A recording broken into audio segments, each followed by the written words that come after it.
Today जी के programme में आपका स्वागत है। सबसे पहले अभ्यास प्रश्न देखते हैं। हाल ही में किस देश ने 5G पर ब्रिक्स इनोवेशन बेस स्थापित करने की बात कही है? भारत, चीन, अमेरिका या फिर ब्राजील? सही जवाब है इसका ऑप्शन बी, चीन। ब्रिक्स देशों के बीच कृत्रिम बुद्धिमत्ता और 5G के क्षेत्र में सहयोग को बढ़ावा देने के लिए चीन में एक ब्रिक्स इनोवेशन बेस की स्थापना का प्रस्ताव किया गया है। चीन ने भारत सहित समूह के सभी देशों से कृत्रिम बुद्धिमत्ता और 5G के क्षेत्र में सहयोग बढ़ाने का आग्रह किया है। रूस ने 5G तकनीक पर चीन के साथ काम करने पर सहमति जताई। रूसी विदेश मंत्री ने इसी माह 5G के क्षेत्र में चीनी दूरसंचार कंपनी हुवेई के साथ मिलकर काम करने का स्वागत किया है। सही जवाब है इसका ऑप्शन बी, चीन।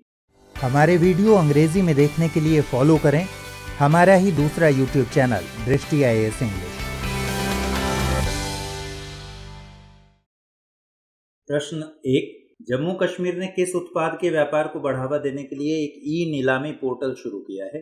कश्मीरी केसर, कश्मीरी हल्दी, कश्मीरी मिर्च या फिर कश्मीरी शॉल? सही जवाब है ऑप्शन ए, कश्मीरी केसर। जम्मू कश्मीर ने कश्मीरी केसर के व्यापार को बढ़ावा देने के लिए एक नीलामी पोर्टल शुरू किया है। जम्मू कश्मीर ने इस पोर्टल की शुरुआत NSEIT लिमिटेड के साथ मिलकर की। इस पोर्टल को शुरू करने का मकसद दुनिया भर में GI टैग प्राप्त उत्पाद कश्मीरी केसर की ट्रेडिंग को बढ़ावा देना और गुणवत्ता युक्त केसर तक पहुंच प्रदान करना है। तो इस तरह इस प्रश्न का सही जवाब है ऑप्शन ए। अगला सवाल है, मनिका बत्रा जिन्हें राजीव गांधी खेल रत्न पुरस्कार से सम्मानित किया जा रहा है वे किस खेल से संबंधित है? बैडमिंटन, क्रिकेट, टेबल टेनिस या फिर फुटबॉल? सही जवाब है option C, table tennis. Manika Batra को राजीव गांधी खेल रत्न पुरस्कार से सम्मानित किया जा रहा है। वे भारत की प्रसिद्ध टेबल टेनिस खिलाड़ियों में से एक हैं। इस वर्ष 5 खिलाड़ियों को राजीव गांधी खेल रत्न पुरस्कार और 27 खिलाड़ियों को अर्जुन पुरस्कार से सम्मानित किया जा रहा है। इस वर्ष Rohit Sharma cricket, Rani Rampal hockey, para athlete Mariyappan Thangavelu, Vinesh Phogat कुश्ती और मनिका बत्रा टेबल टेनिस को प्रतिष्ठित राजीव गांधी खेल रत्न पुरस्कार के लिए चुना गया है। चयनित सभी खिलाड़ियों को राष्ट्रीय खेल दिवस यानी 29 अगस्त को इन पुरस्कारों से सम्मानित किया जाएगा। क्रिकेट के क्षेत्र में रोहित शर्मा से पहले सचिन तेंदुलकर, महेंद्र सिंह धोनी तथा विराट कोहली को राजीव गांधी खेल रत्न अवार्ड दिया जा चुका है। तो इस तरह इस प्रश्न का सही उत्तर है ऑप्शन सी।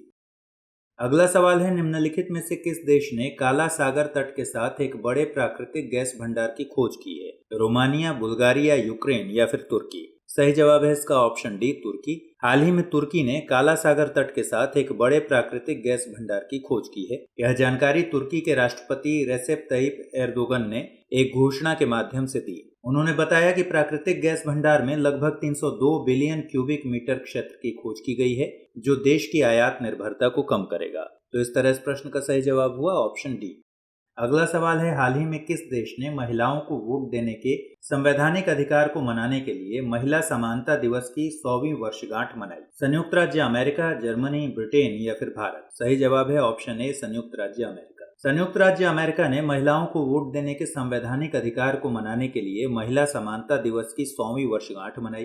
प्रथम विश्व युद्ध में महिलाओं की भागीदारी के बाद उनका योगदान सही मायने में सामने आया था। उसके बाद वहां महिलाओं ने मताधिकार के लिए आंदोलन करने प्रारंभ कर दिए थे। भारत में बॉम्बे और मद्रास 1921 में महिलाओं को सीमित मतदान का अधिकार देने वाले पहले 2 प्रांत बने। सारी परिस्थितियों के बदलने के साथ ही स्वतंत्र भारत ने अपने सभी लोगों को सार्वभौमिक मताधिकार देने का फैसला किया था। तो इस तरह इस प्रश्न का सही जवाब है ऑप्शन ए। अगला सवाल है, हाल ही में किस बैंक ने ऋण प्राप्त करने वाले किसानों की साख का आकलन करने के लिए पृथ्वी अवलोकन उपग्रहों से उपग्रह डेटा इमेजरी का उपयोग करने की बात कही है? SBI, HDFC bank, ICICI bank या फिर पंजाब नेशनल बैंक? इसका सही जवाब है ऑप्शन सी, ICICI बैंक। भारतीय बहुराष्ट्रीय बैंकिंग और वित्तीय सेवा प्रदाता ICICI बैंक ने घोषणा की है कि वह ऋण प्राप्त करने वाले किसानों की साख का आकलन करने के लिए पृथ्वी अवलोकन उपग्रहों से उपग्रह डेटा इमेजरी का उपयोग करने जा रहा है। डेटा का उपयोग करके यह भूमि, सिंचाई और फसल पैटर्न से जुड़े मापदंडों की एक सारणी को मापेगा, जिससे उसके कर्मचारियों को भौतिक रूप से कहीं जाकर जांच करने की आवश्यकता नहीं होगी। बैंक ने कई एग्री फिनटेक कंपनियों के साथ करार किया है जो अंतरिक्ष प्रौद्योगिकी और मौसम की जानकारी का व्यावसायिक रूप से उपयोग करने के लिए विश्लेषण करती हैं। बैंक द्वारा इसका उपयोग किसान क्रेडिट कार्ड ऋण की विस्तार प्रक्रिया में किया जाएगा। तो इस प्रश्न का उत्तर हुआ ऑप्शन सी। अगला सवाल है, निम्नलिखित कथनों पर विचार कीजिए। जंतु तथा पादप दोनों ही कोशिकाओं में प्लास्टिड उपस्थित होते हैं। क्रोमोप्लास्ट और ल्यूकोप्लास्ट प्लास्टिड के दो प्रकार हैं। उपरोक्त में से कौन सा या से कथन प्लास्टिड के बारे में सही है या है? केवल एक, केवल दो, एक और दो दोनों, न तो एक और न ही दो। सही जवाब है इसका ऑप्शन बी, केवल दो। प्लास्टिड केवल पादप कोशिकाओं में पाए जाते हैं। यह दो प्रकार के होते हैं, क्रोमोप्लास्ट और ल्यूकोप्लास्ट। जिस प्लास्टिड में क्लोरोफिल वर्णक होता है उसे क्लोरोप्लास्ट कहते हैं। पौधों में क्लोरोप्लास्ट प्रकाश संश्लेषण के लिए बहुत ही आवश्यक होता है। क्लोरोप्लास्ट में क्लोरोफिल के अतिरिक्त विभिन्न वर्णक भी होते हैं, जैसे पीला और नारंगी। ल्यूकोप्लास्ट प्राथमिक रूप से ऑर्गेनेल्स हैं जिसमें स्टार्च, तेल और प्रोटीन जैसे पदार्थ संचित रहते हैं। माइटोकॉन्ड्रिया की तरह प्लास्टिड में भी अपना डीएनए और राइबोसोम होता है। तो इस तरह इस प्रश्न का सही जवाब है ऑप्शन बी।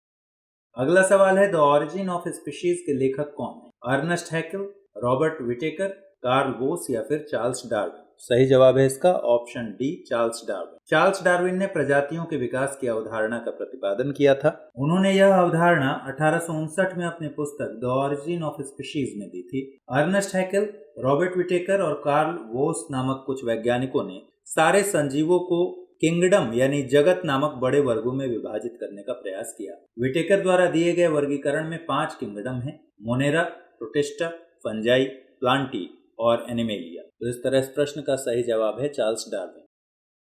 अगला सवाल है, निम्नलिखित में से किस वर्ग के पौधों को पादप वर्ग का उभयचर कहा जाता है? ब्रायोफाइटा, टेरिडोफाइटा, थैलोफाइटा या फिर जिम्नोस्पर्म? सही जवाब है ब्रायोफाइटा। प्लांटी किंगडम में पौधों को कुछ वर्गों में बांटा गया है, जो हैं थैलोफाइटा, ब्रायोफाइटा, टेरिडोफाइटा, जिम्नोस्पर्म और एंजियोस्पर्म। थैलोफाइटा वर्ग के पौधों को सामान्यतः शैवाल कहा जाता है। ये मुख्य रूप से जल में पाए जाते हैं। ब्रायोफाइटा वर्ग के पौधों को पादप वर्ग का उभयचर कहा जाता है। इस वर्ग के पौधे तना और पत्ते जैसी संरचना में विभाजित होते हैं। मॉस या फ्यूनेरिया, मार्केंशिया इस वर्ग के कुछ पौधों के उदाहरण हैं। टेरिडोफाइटा वर्ग के पौधे जड़, तना और पत्ती में विभाजित होते हैं। मार्सिलिया, फर्न, हॉर्सटेल इत्यादि इस तरह के पौधों के उदाहरण हैं। पाइनस और साइकस जैसे पौधे जिम्नोस्पर्म वर्ग के पौधों के कुछ उदाहरण हैं। तो इस तरह इस प्रश्न का सही जवाब है ऑप्शन ए।